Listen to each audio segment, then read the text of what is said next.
Assalamualaikum warahmatullahi wabarakatuh. Perkenalkan, nama saya Cici Widyastuti dari SDN 2 Kalinanas, Kecamatan Japah, Kabupaten Blora.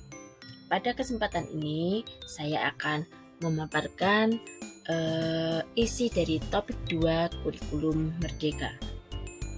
Bapak Ibu, sebelum kita membahas inti dari topik ini, marilah kita memahami pengertian kurikulum. Pengertian kurikulum tercantum dalam Undang-Undang Nomor 20 Tahun 2003 tentang Sistem Pendidikan Nasional Pasal 1 Butir 19, yaitu kurikulum adalah seperangkat rencana dan pengaturan mengenai tujuan, isi, dan bahkan pelajaran serta cara yang digunakan sebagai pedoman penyelenggaraan kegiatan pembelajaran untuk mencapai pendidikan tertentu.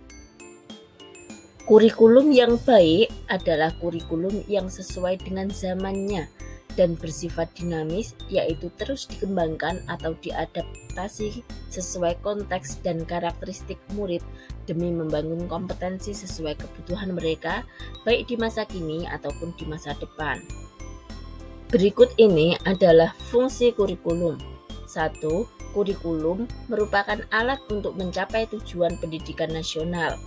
Yang kedua adalah kurikulum merupakan pedoman guru dan siswa agar terlaksanakan proses belajar mengajar dengan baik dalam rangka mencapai tujuan pendidikan. Lalu, tahukah Bapak Ibu mengapa kurikulum harus berubah?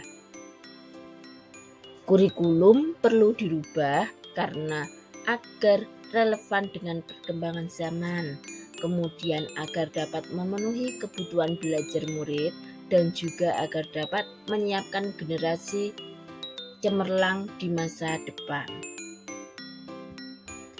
Saat ini, pengetahuan dan teknologi berkembang dengan sangat pesat. Pembelajaran akan terasa membosankan bagi murid apabila dilaksanakan secara konvensional.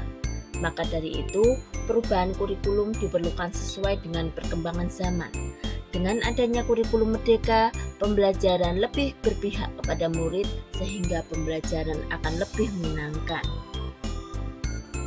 Lalu, mengapa kita perlu melakukan adaptasi kurikulum? Sebenarnya kurikulum memang dirancang oleh pemerintah pusat. Namun, murid memiliki kebutuhan yang berbeda-beda sesuai dengan lingkungan. Maka dari itu, satuan pendidikan perlu melakukan adaptasi kurikulum dalam pelaksanaan pembelajaran sesuai dengan konteks dan karakteristik peserta didik. Dan sejatinya pendidikan memberikan tuntunan atau menuntun terhadap segala kekuatan kodrat yang dimiliki anak agar ia mampu mencapai keselamatan dan kebahagiaan yang setinggi-tingginya, baik sebagai seorang manusia maupun sebagai anggota masyarakat. Demikianlah informasi yang dapat saya sampaikan. Kurang lebihnya saya mohon maaf, dan juga saya mohon untuk Bapak Ibu memberikan umpan balik terhadap info-info yang saya sampaikan. Sekian, terima kasih. Wassalamualaikum warahmatullahi wabarakatuh.